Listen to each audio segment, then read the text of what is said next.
Tonight, we are stepping into the forgotten world of medieval winters. Not the romantic version, with cozy hearths and festive gatherings, but the harsh reality of peasant life when the cold came calling. Imagine thin walls against bitter winds, meals that stretched thinner each day, darkness that fell at 3 in the afternoon and didn't lift until morning.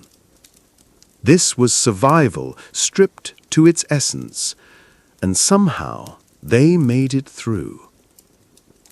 If these quiet journeys into the past help you find rest, please subscribe and let me know where you're listening tonight.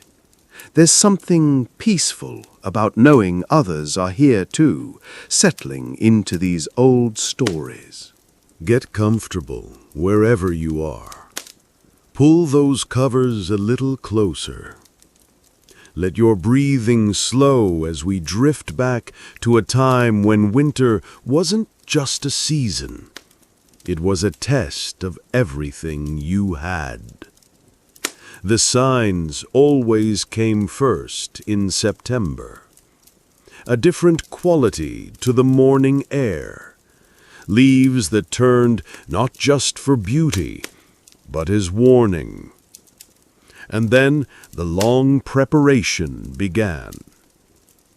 Picture, if you will, a small village in the English countryside, sometime in the year 1287.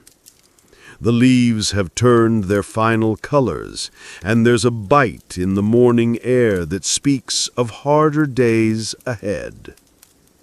The harvest is in, or what there is of it. Some years were generous, others less so. But regardless of what the fields had yielded, there was work to be done. For the medieval peasant, winter's survival began not with the first snowfall, but with the wisdom of late autumn. These were people who read the sky like a book, who felt the turning of the seasons in their very bones. They knew that September's warmth was borrowed time, and that October's beauty was nature's way of saying farewell. In these final weeks before winter's grip tightened, the village became a symphony of quiet preparation. Listen. Can you hear it? The soft scrape of tools sharpening stones, the rustle of hay being gathered into neat, precious bundles, the low murmur of neighbours sharing what they knew, what they'd learned, what they'd inherited from parents who had faced this same eternal challenge. Every cottage became a workshop of survival. In the dim light of tallow candles, women would gather around their hearths, their hands never still. They would card wool that had been saved all year, spinning it into thread that would become the thick, warm cloth that might mean the difference between comfort and misery in the months ahead. The spinning wheel's gentle hum became the village's evening song, a lullaby of preparation. But it wasn't just clothing they prepared. These peasants understood something we've forgotten in our modern world of grocery stores and heating bills. They understood that winter was not just cold, it was also long, so very long. They knew that even if they could stay warm, even if they could keep the frost from their bones, there was another enemy waiting: hunger. The art of food preservation was not a luxury in medieval times. It was life itself. Every family had their secrets, their methods passed down like precious heirlooms. Salt, when it could be afforded, was worth its weight in silver. But more often they relied on older methods, gentler ways of coaxing food to last through the lean months. Imagine the scene: a peasant woman named Margot, her hands rough from years of labor, carefully laying strips of meat in the cool, dry air of her cottage's upper loft. she would turn each piece with the tenderness of a mother tending a child, knowing that these strips of beef or pork, dried by autumn's crisp air, might be the difference between her family's survival and starvation come February's bitter grip. Apples, when there were apples, would be strung up like garlands of hope, their skins slowly wrinkling as they gave up their moisture to the air, concentrating their sweetness into something that could last. Cabbage would be buried in root cellars, nestled in straw like sleeping children, waiting for the day when fresh green things would be nothing but a memory. And always, always there was the fire to think of. Not the cheerful, decorative fires we might imagine, but the literal heart of survival itself. For without fire there was no warmth. Without fire there was no cooking. Without fire there was no life. The gathering of firewood was a community effort, a ritual that brought the village together in common purpose. Men would venture into the forests with their axes, but they were careful, so careful. They took only what they needed, only what would regrow, only what the land could spare. They understood, in a way we've forgotten, that they were not masters of nature, but partners with it. But wood alone wasn't enough. The wise peasant knew that the secret to warmth wasn't just in the burning, but in the keeping. They would gather peat from the bogs, dried grass from the meadows, even animal dung that had been carefully dried and stored. Anything that could burn, anything that could keep the precious flame alive when the wind howled and the world outside turned white and still. And so the autumn days passed, each one a gift of preparation time. Each sunset brought winter closer, but also brought the satisfaction of another day's work completed, another small victory in the eternal struggle against the cold. The village would settle into its evening rhythm, smoke rising from chimneys like prayers ascending to the darkening sky. Children would be brought in from their play, their faces flushed with the last warmth of autumn sun. They would gather around their mothers, learning the songs and stories that would carry them through winter's long nights, learning the skills that would one day save their own children's lives. For these people understood something profound about winter's approach. They knew that it was not just about survival, it was about transformation. They knew that the person who entered winter was not the same person who would emerge from it in spring. Winter was a teacher, and they were its willing students. As October faded into November, as the last leaves fell from the trees like golden coins scattered by a generous hand, the village would take on a different quality, a quieter quality, a more inward-looking quality. The time for gathering was ending. The time for enduring was about to begin. And then winter came. Not all at once, not with the sudden shock of a door slamming shut, but gradually, like a tide rising so slowly you don't notice until your feet are already cold. First, there would be the mornings when the grass was silver with frost, beautiful and dangerous, Then the nights when the water in the well bucket would have a thin skin of ice that needed to be broken with a gentle tap. The first snow was always a moment of wonder and worry combined. Children would press their faces to the small, cloudy windows, their breath fogging the glass as they watched the white flakes dance and settle. But the adults would feel that familiar tightening in their chests, that quiet calculation beginning in their minds. How much food? How much wood? How long would this winter last? For the medieval peasant, winter's arrival meant the beginning of a different kind of life. The cottage, which had been simply a place to sleep during the warmer months, now became their entire world. These were small spaces, often just 1 or 2 rooms with earthen floors and walls that let in more cold than they kept out. But they were transformed by necessity into something more.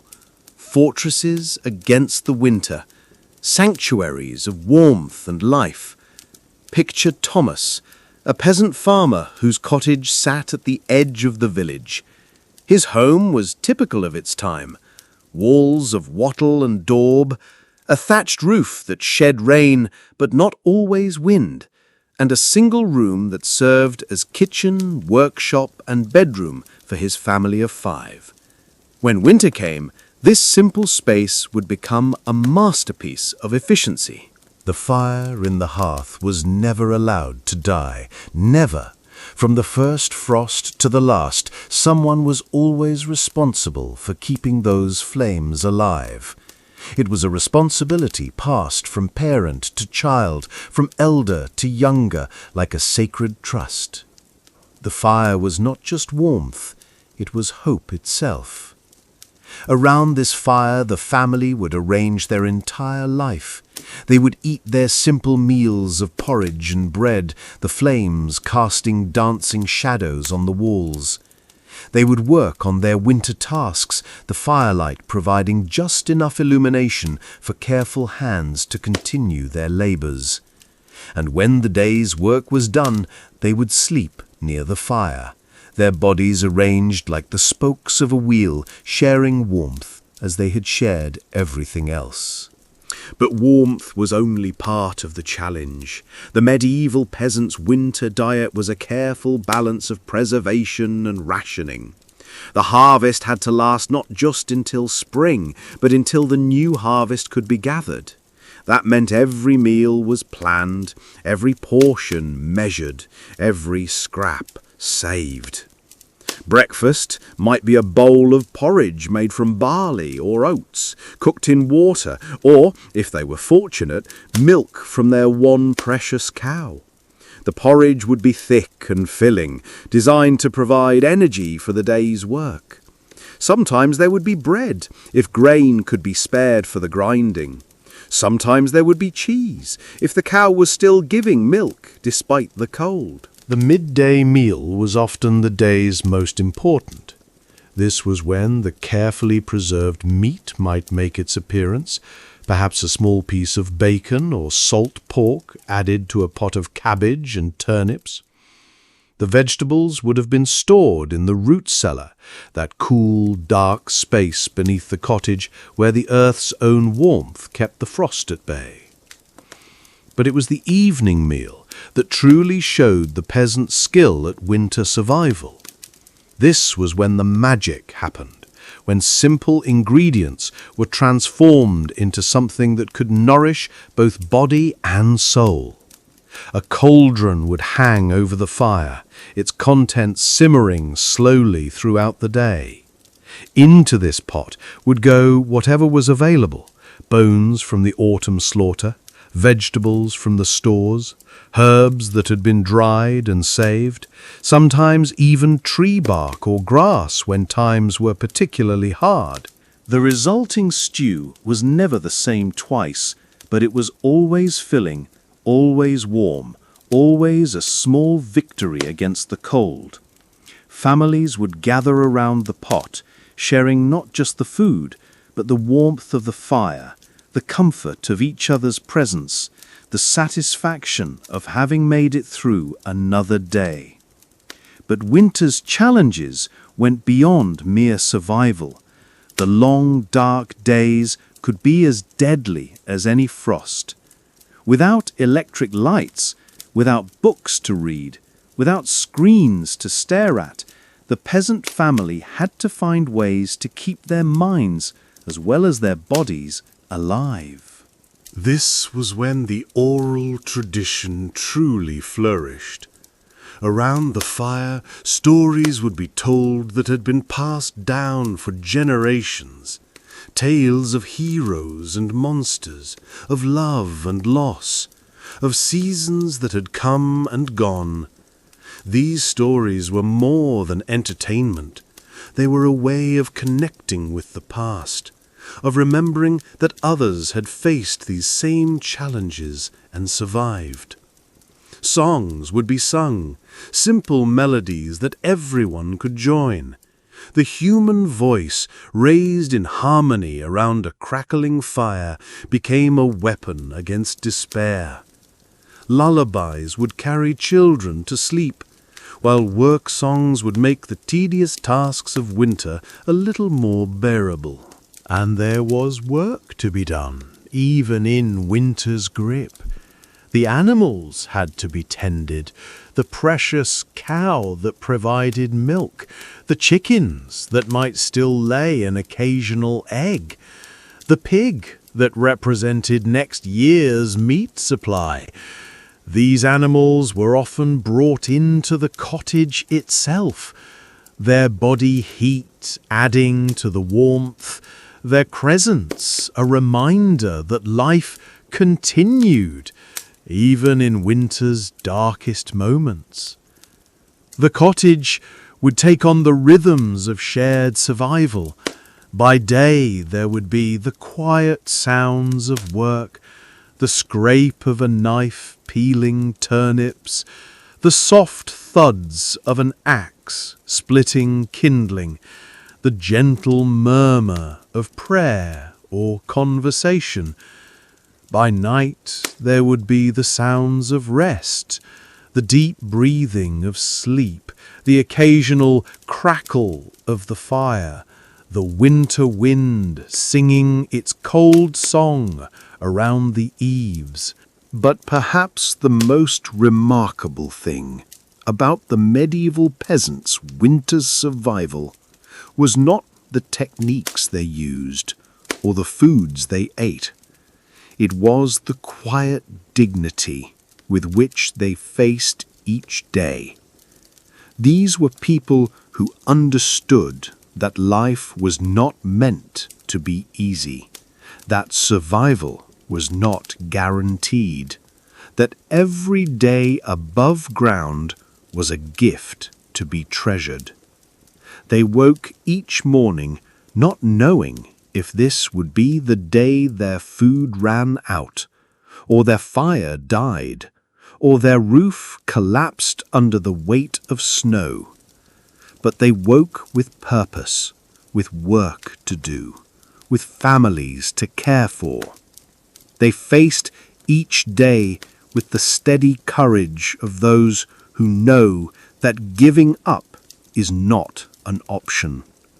And slowly, day by day, they made their way through winter's long passage, carrying forward the ancient wisdom of those who had walked this path before them.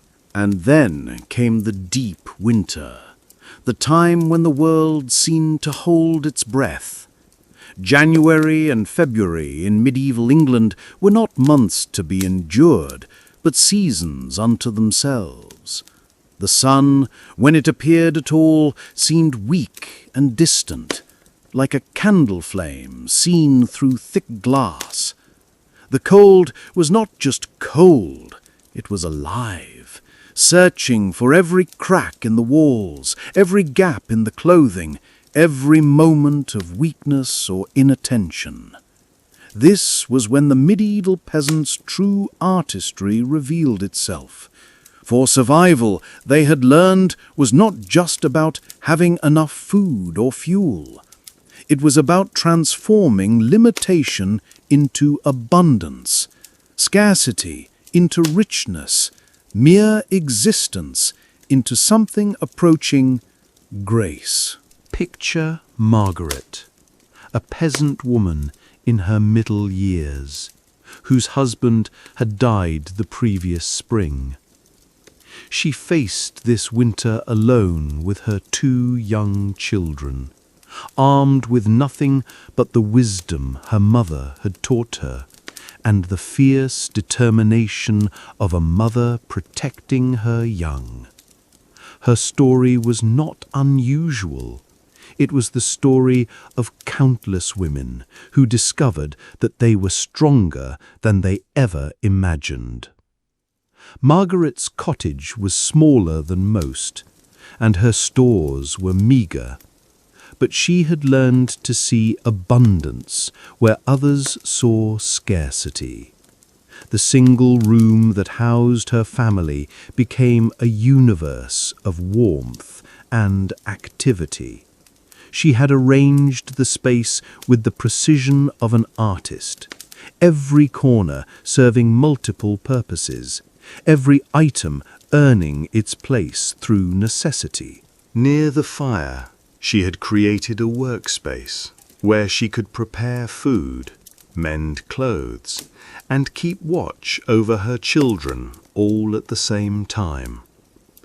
The children's sleeping area was positioned to catch the warmth from the hearth while being far enough away to be safe from sparks.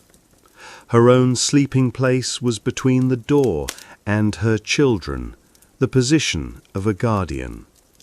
But it was in the kitchen that Margaret's artistry truly shone. With ingredients that others might dismiss as scraps, she created meals that nourished not just the body, but the spirit.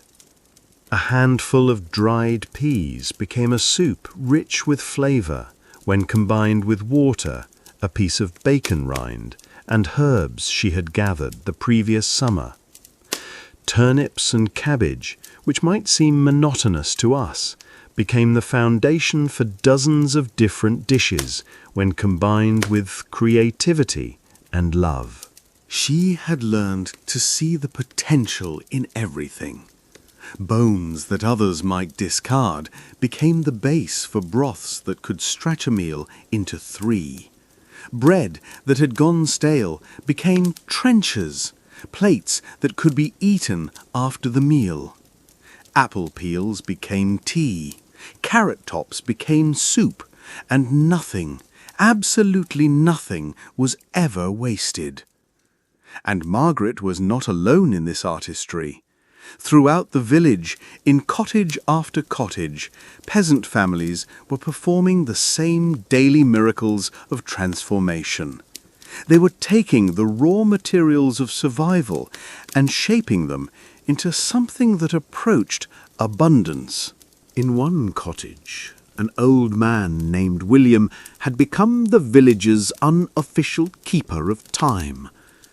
Without clocks or calendars, the peasants relied on the rhythms of nature and the wisdom of their elders to mark the passage of days. William could tell time by the angle of the sun through his small window, could predict weather by the behavior of the birds, could sense the changing of the seasons in ways that seemed almost magical to those around him. He would share this knowledge freely, walking from cottage to cottage, despite the cold, checking on neighbours, sharing news, offering the comfort of his presence. He understood that winter's greatest enemy was not cold or hunger, but despair, and so he became a guardian against that despair, a living reminder that winter was not forever, that spring would come again. In another cottage, a young mother named Alice had discovered that her baby, born just before winter's onset, required her to become an expert in the art of warmth. She had learned to wrap her child in layers of soft wool to keep the baby close to her body, sharing her warmth like a living blanket. She had learned to time the baby's feeding with the fire's hottest moments, to warm the child's clothing before dressing, to create a cocoon of warmth that could protect the most vulnerable life from winter's harshest realities. These peasants had learned something that we, in our modern world of central heating and electric lights, have forgotten. They had learned that warmth is not just about temperature, it's about community, about sharing, about the human connections that make life not just bearable, but meaningful. When the storms came, as they always did, the village would become a single organism of mutual support. Neighbours would check on neighbours, ensuring that no one faced the worst of winter alone. Food would be shared, fuel would be shared, and most importantly, hope would be shared. There were rituals, too, that helped mark the passage of time and maintain the community's spirit. The Feast of Candlemas, falling in early February, became a celebration of light in the darkness.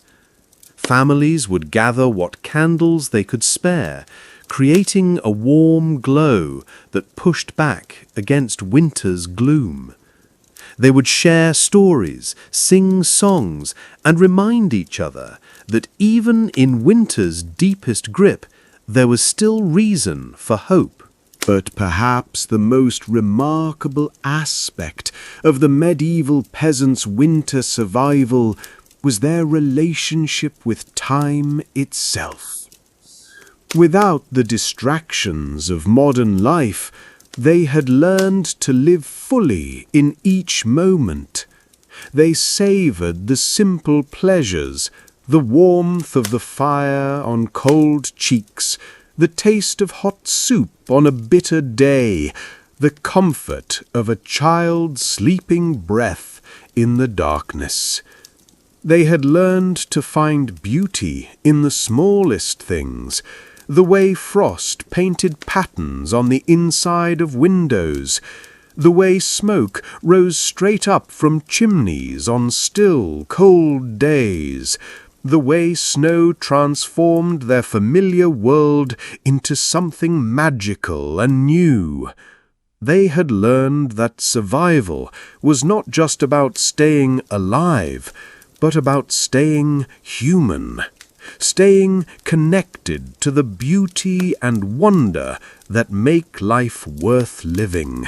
And in the deepest part of winter, when the cold seemed to have no end and the snow piled high against the doors, they would remind themselves of the eternal truth that their ancestors had passed down. This too shall pass. Winter, however long and hard, was not forever. Spring would come again, as it always had, as it always would.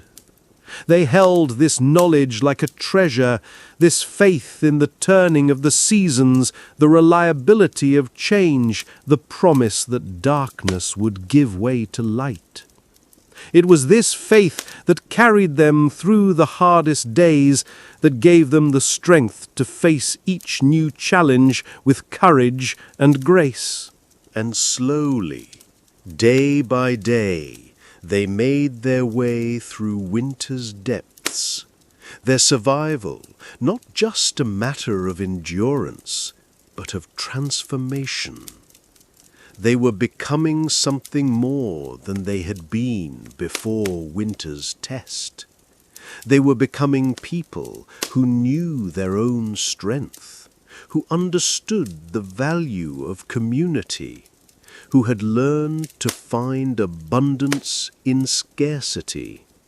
They were becoming winter's students, and winter was teaching them lessons they would carry for the rest of their lives. In the stillness of those winter days, when the world outside was wrapped in white silence, the medieval peasant's true education began. For winter was not just a season to be survived, it was a master teacher, offering lessons that could not be learned in any other way. These were people who had learned to read the world around them with an intimacy we can barely imagine. They knew that the thickness of a squirrel's coat could predict the severity of winter. They understood that the way smoke rose from their chimneys could tell them about coming weather. They had learned to see the world not as a series of separate events, but as a great interconnected web of signs and signals. Consider the simple act of banking a fire for the night. To us, it might seem like a basic task. Add wood, adjust the logs, go to sleep. But to the medieval peasant, it was an art form requiring years of study and practice. They had to understand not just how fire behaved, but how it related to the weather, the wood, the time of year, the condition of the chimney, the direction of the wind.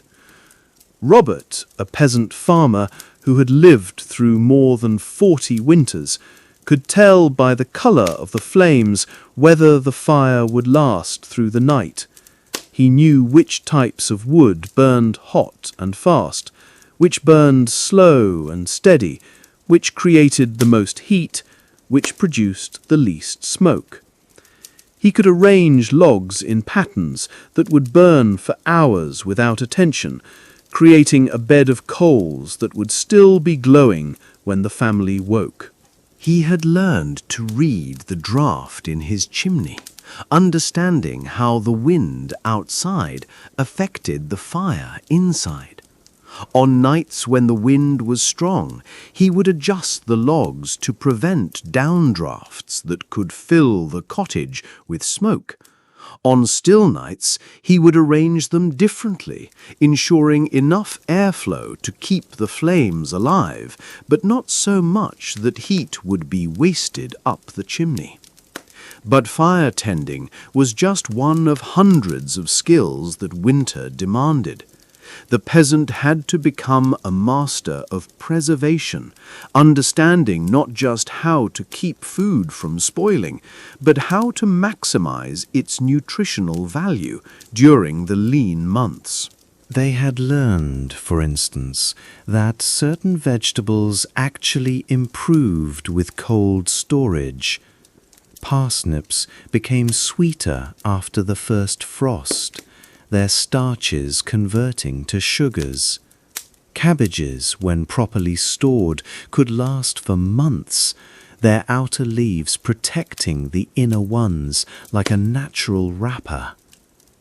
Apples would keep best when stored in cool, dry places, but not too cold, not too dry, with each apple wrapped separately to prevent one bad apple from spoiling the lot.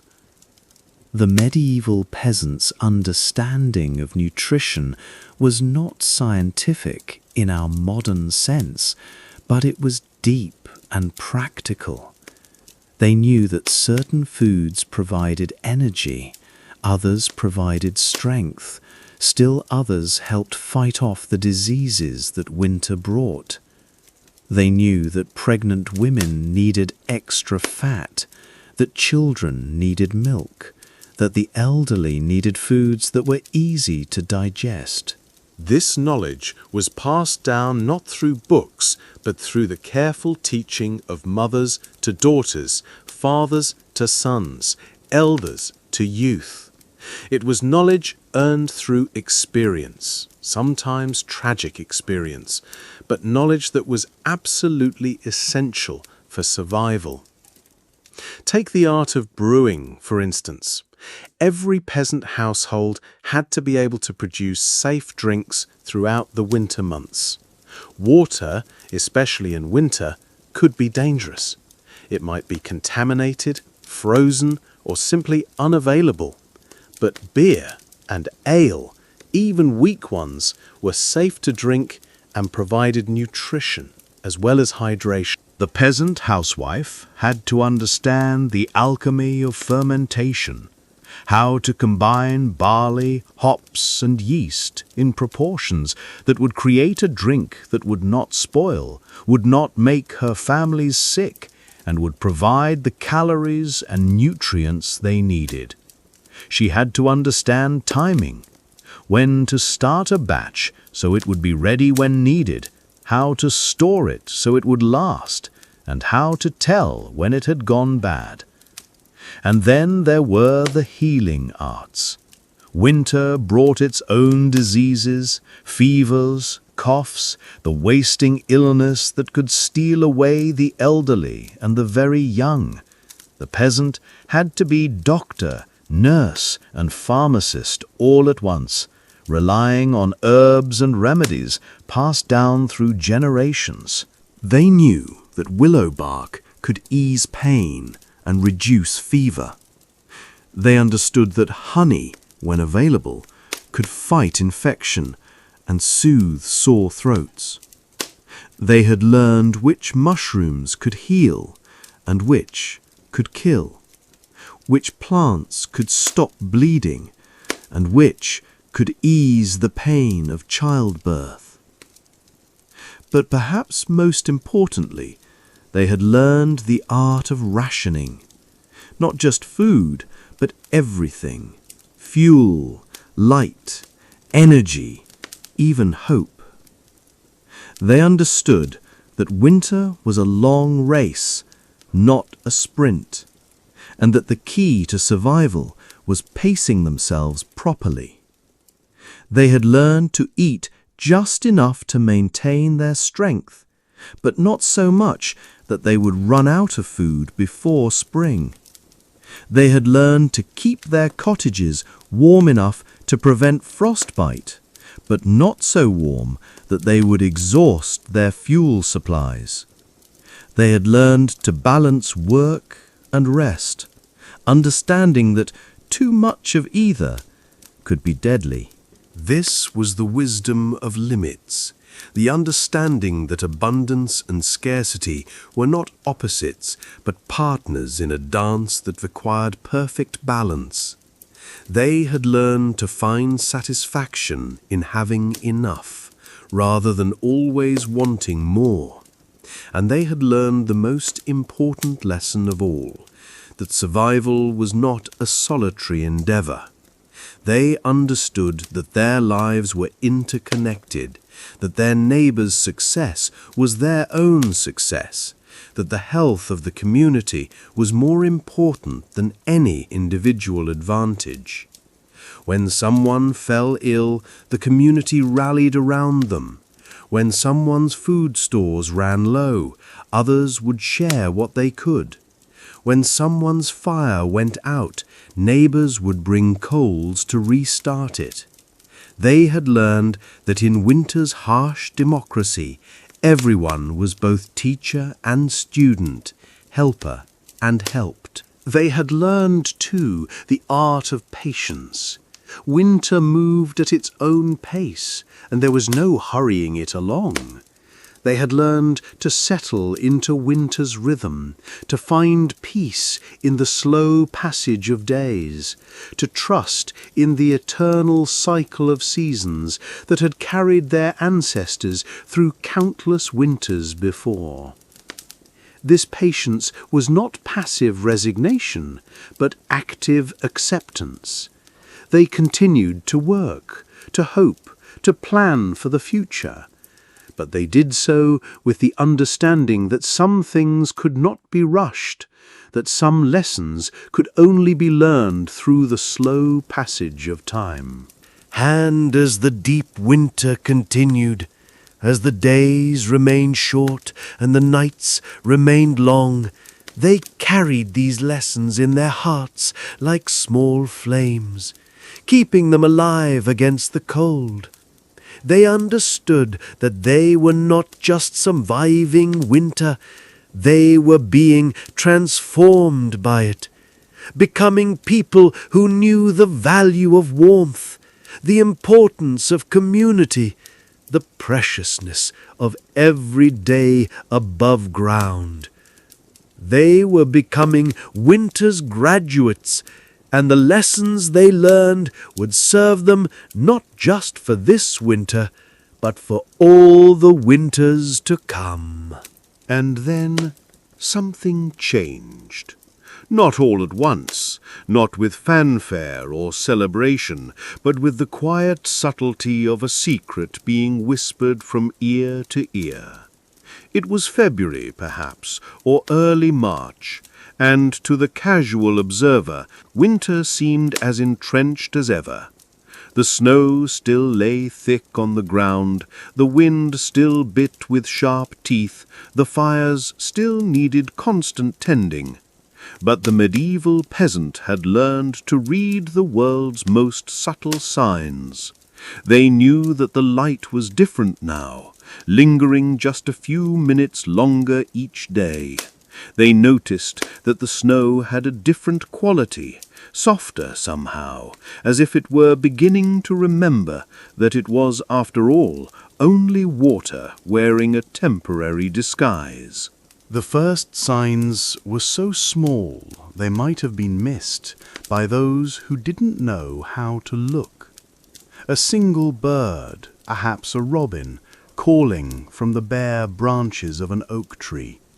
The faint sound of water trickling somewhere beneath the snow. The way the sun, when it appeared, seemed to carry just a hint more warmth than it had the day before. Agnes, who had been watching and waiting through the long winter months, felt it first as a change in her own body. The tight knot of tension that had lived in her chest since November began to loosen, just slightly. The constant calculation that had occupied her mind, how much food left, how much wood, how many more days, began to shift from subtraction to addition. Not yet spring, but the promise of spring. This was the most dangerous time of all. The peasants knew this with the hard-won wisdom of those who had survived many winters. They knew that hope, premature hope, could be more deadly than despair. They had learned to trust the turning of the seasons, but they had also learned to respect winter's power to deceive, to offer false promises of warmth before delivering one last crushing blow. And so they held their hope carefully, like a candle flame that must be protected from the wind.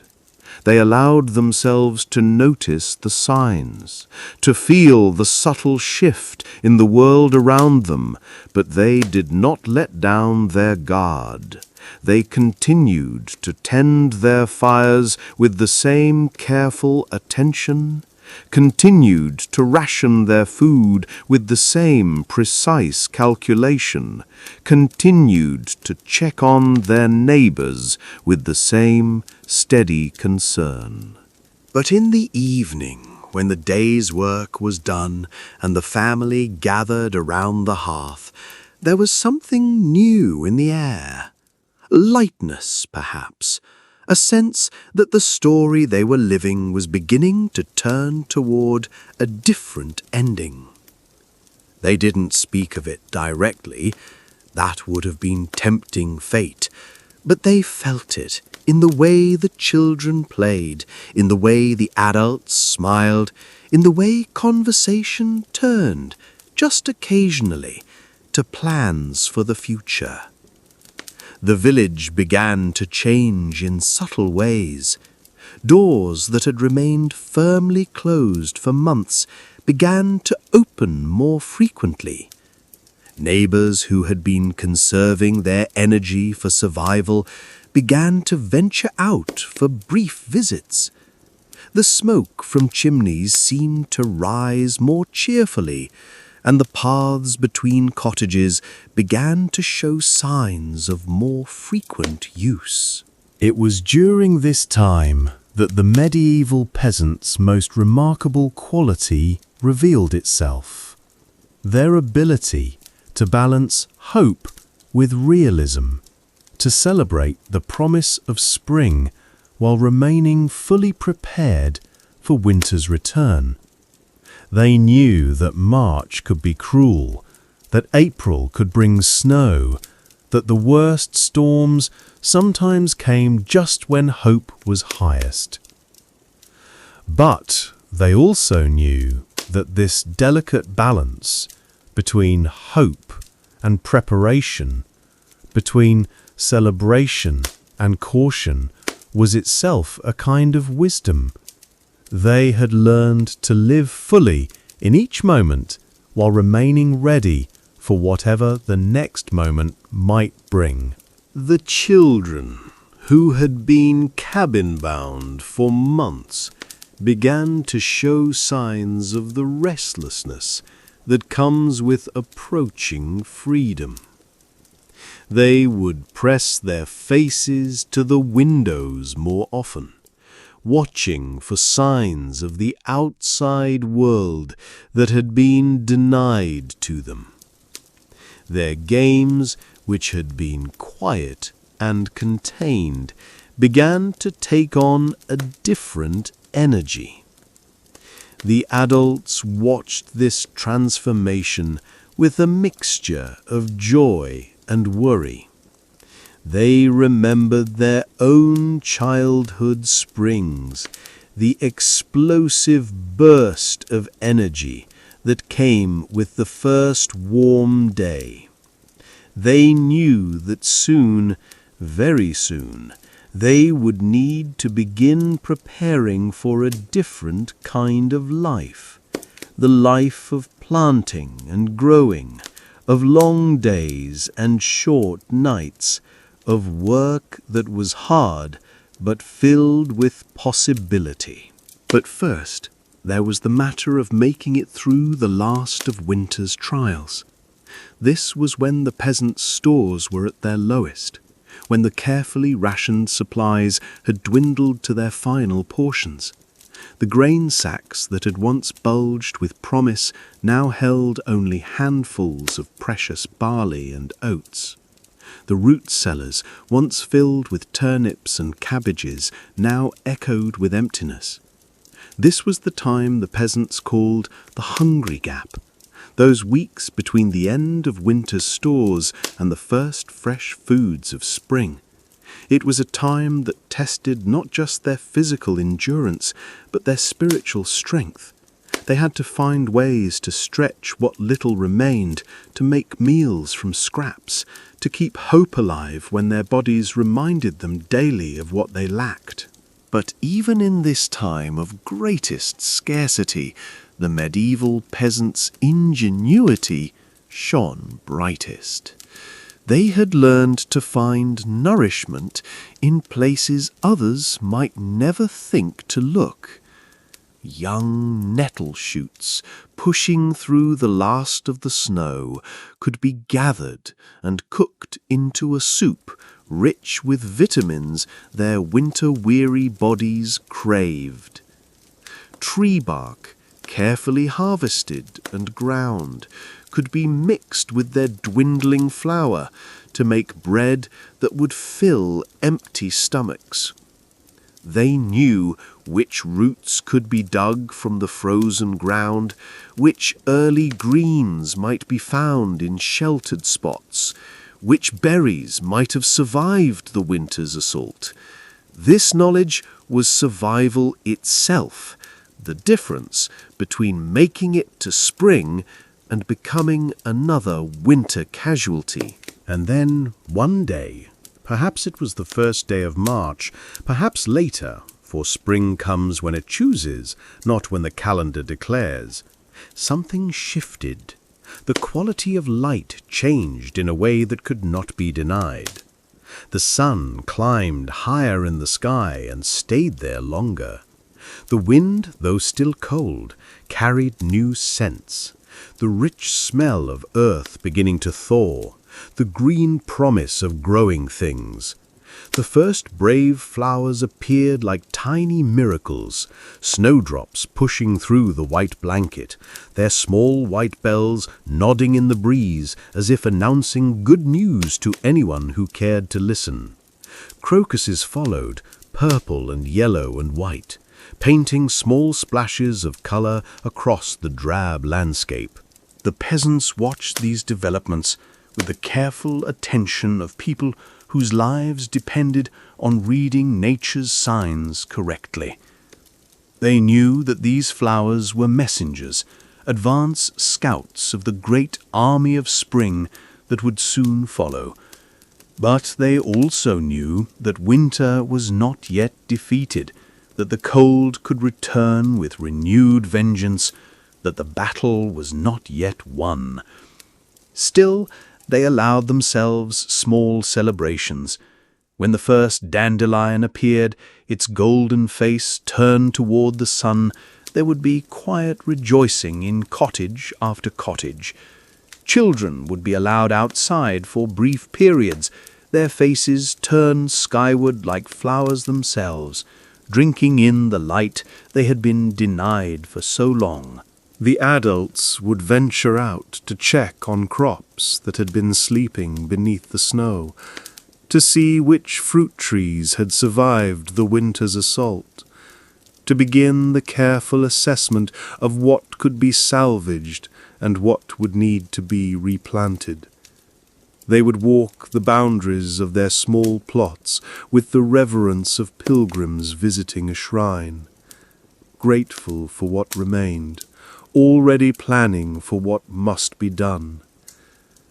And slowly, day by day, the balance began to shift.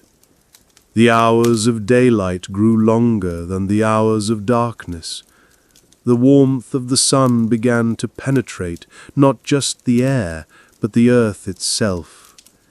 The sound of running water could be heard more frequently as streams freed themselves from winter's icy grip. The village began to come alive in ways that had been unimaginable just weeks before. Doors that had been sealed against the cold were thrown open to let in the sweet spring air. Windows that had been shuttered for months were opened to welcome the returning light. The sounds of human activity, laughter, conversation, the ring of tools being prepared for the coming season, began to fill the air once again. But perhaps the most remarkable transformation was in the people themselves. Bodies that had been bent by winter's weight began to straighten. Faces that had been drawn with worry began to relax into expressions of cautious optimism. Eyes that had been turned inward, focused on the daily struggle of survival, began to look outward again, toward the possibilities that lay ahead. They had made it. They had survived another winter, passed another test, learned another set of lessons that would serve them for the rest of their lives. They had discovered, once again, that they were stronger than they knew, more resourceful than they had imagined, more connected to each other and to the rhythms of the natural world than they had remembered. The medieval peasant's winter journey was drawing to a close, but it was not ending. It was transforming. Winter was becoming spring. Survival was becoming renewal.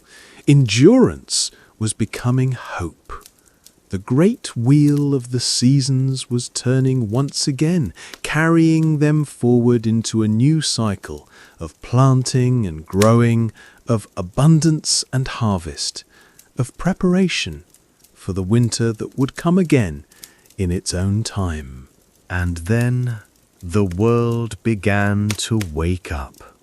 Not with the dramatic fanfare we might imagine, not with trumpets announcing victory over winter's siege, but with the quiet, persistent whisper of life returning to places where it had seemed impossible that life could ever return again.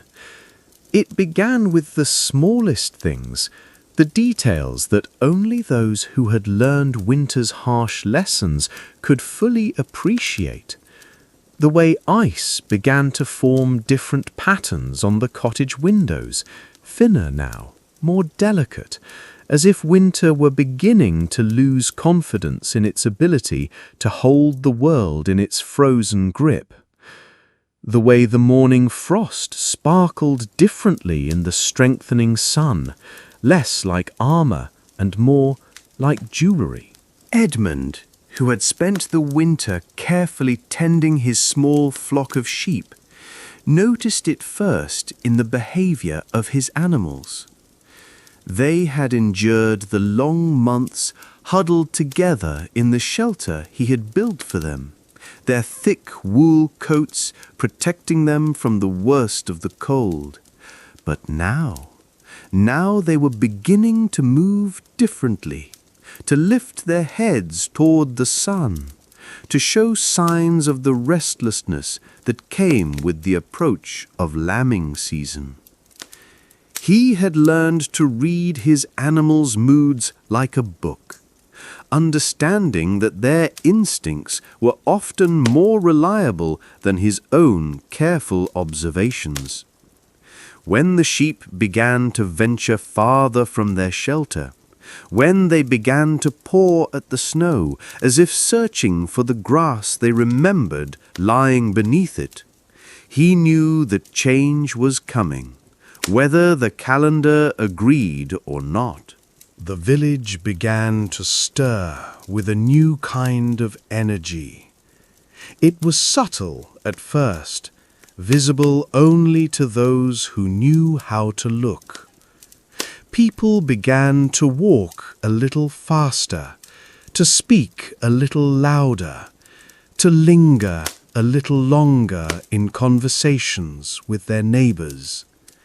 The tight, inward-focused community that had sustained them through winter's darkest days began to open like a flower turning toward the sun.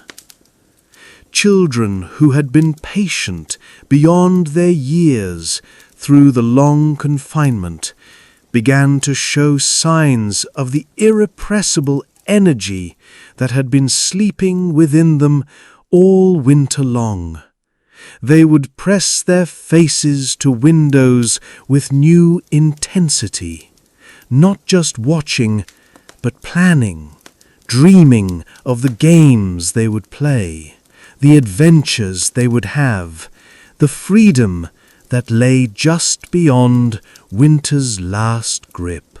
Their mothers watched this transformation with a mixture of joy and exhaustion.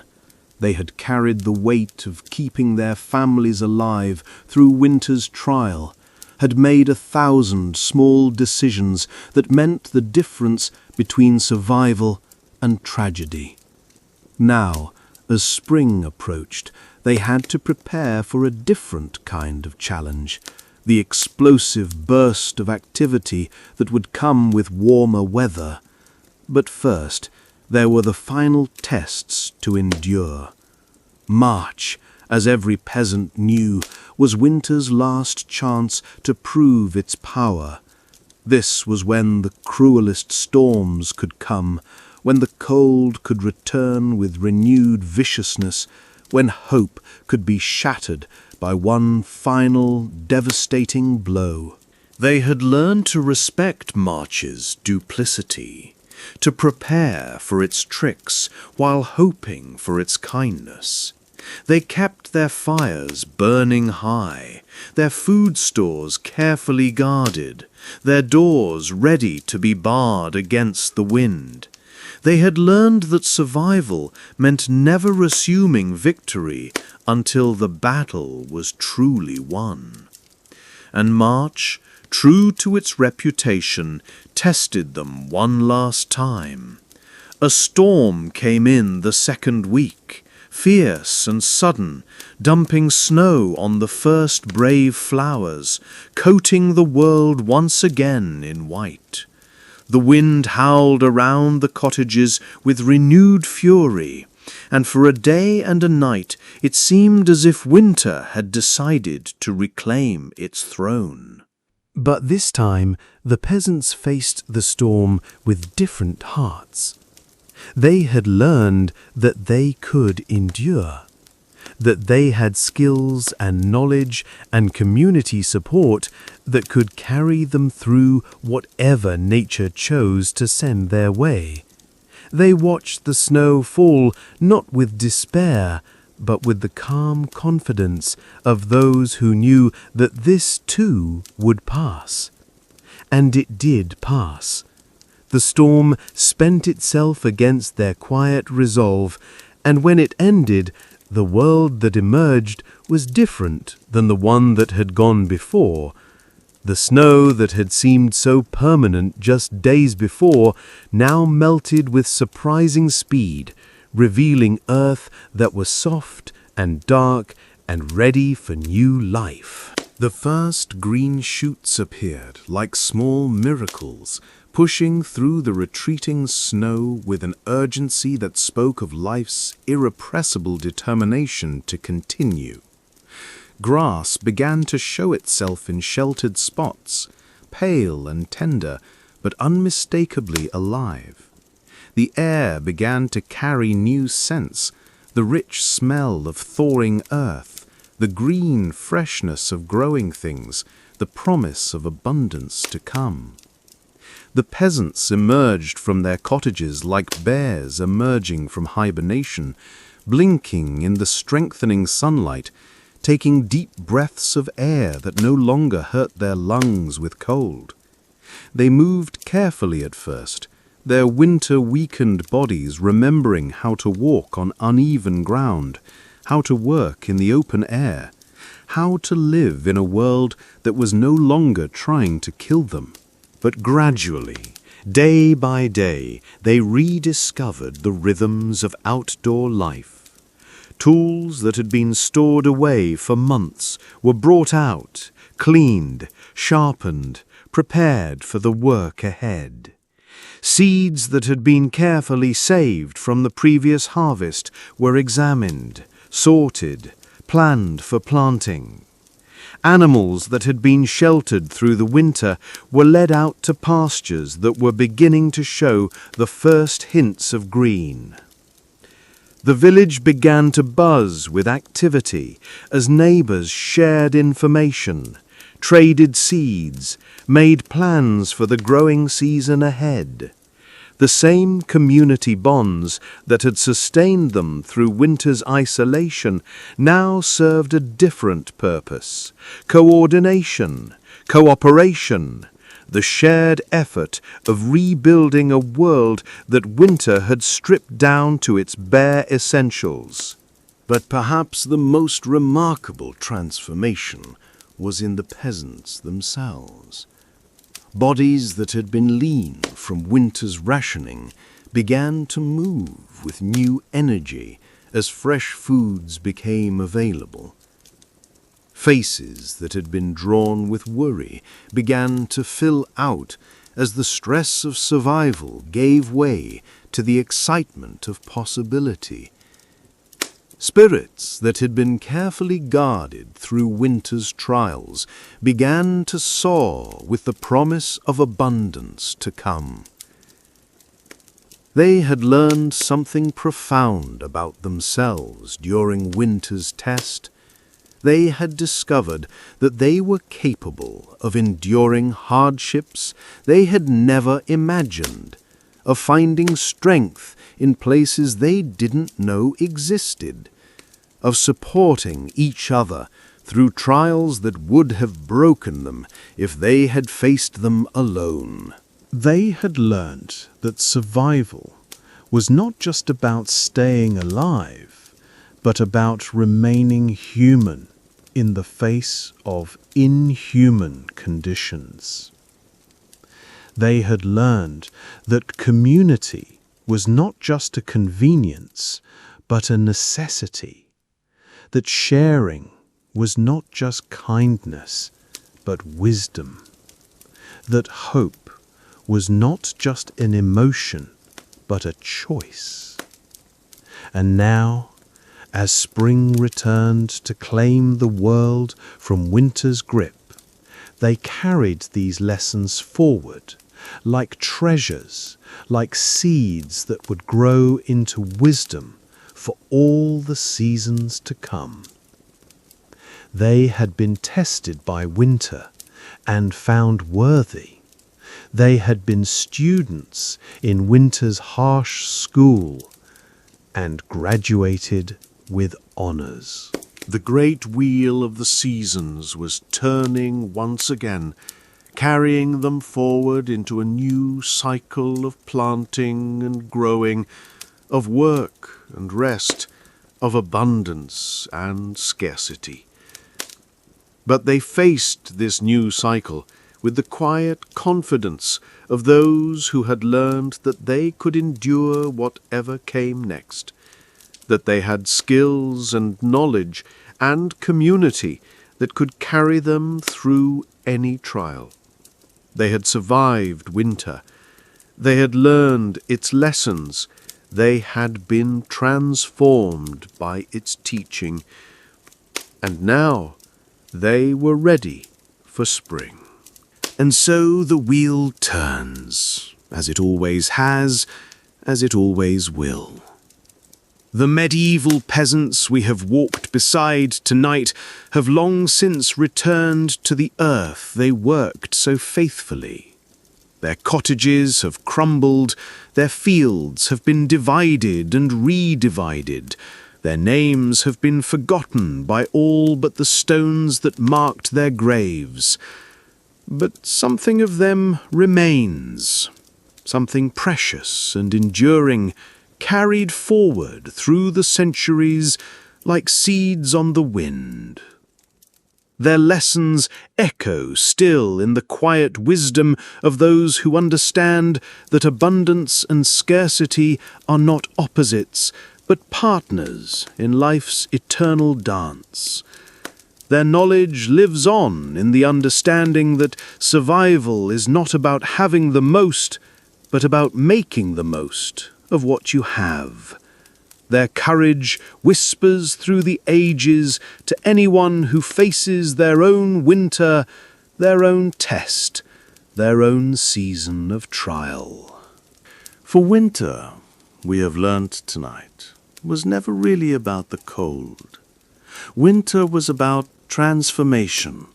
It was about discovering that the human spirit, when tested by hardship, does not break, but bends and grows stronger.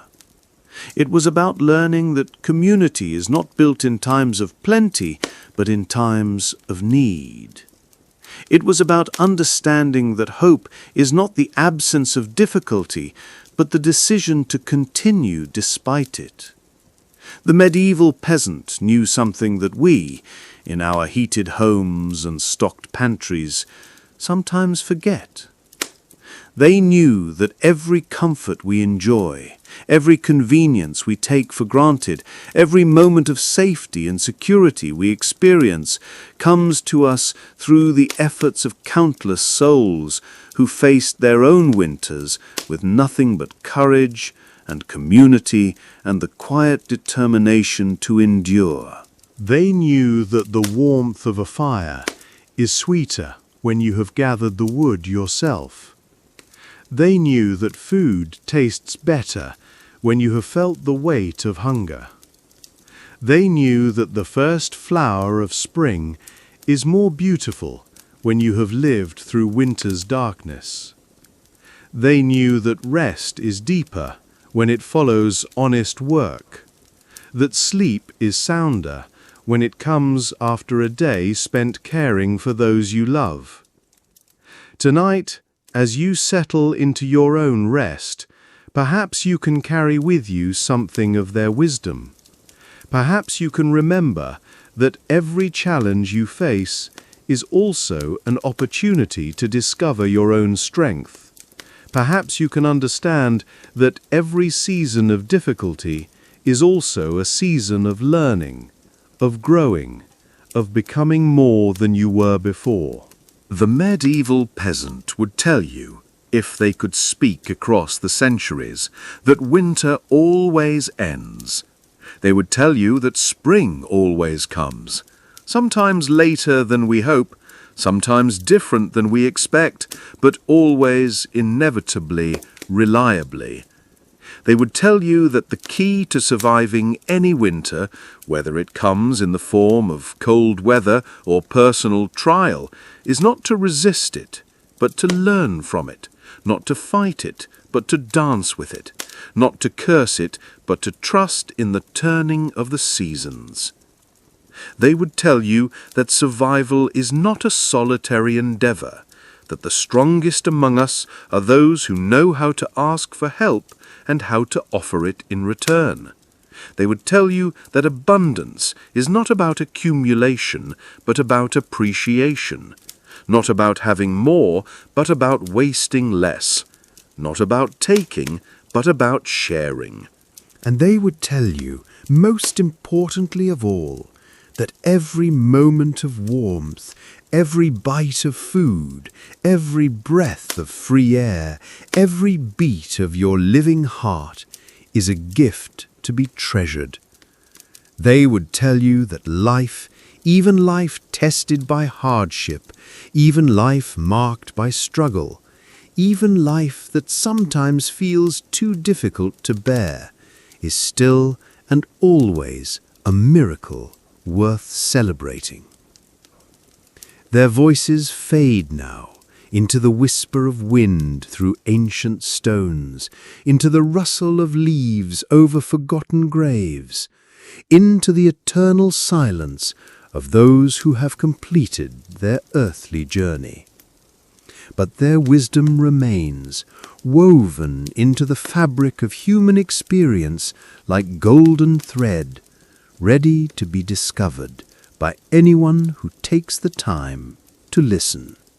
So let their example comfort you tonight. Let their courage strengthen you.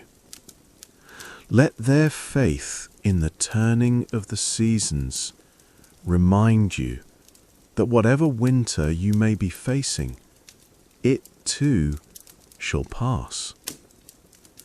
Let their understanding of community remind you that you are not alone.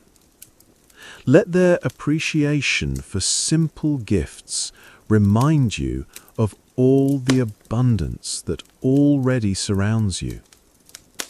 The fire in the hearth burns low now, its flames dancing smaller and smaller until only glowing coals remain. The cottage grows quiet, its inhabitants settled into the deep rest that comes after a day of honest work and simple pleasures. Outside, the eternal stars wheel overhead, marking time as they have since the beginning, as they will until the end. And somewhere in the space between sleeping and waking, between memory and dream, between what was and what might be, the voices of the past whisper their gentle benediction. Rest now. You have done enough. Tomorrow will bring its own challenges and its own gifts. Tonight there is only peace, only warmth, only the quiet satisfaction of another day lived, another lesson learned, another step taken on the long journey through winter toward spring. Sleep well, gentle souls. The spring will come again, as it always has, as it always will.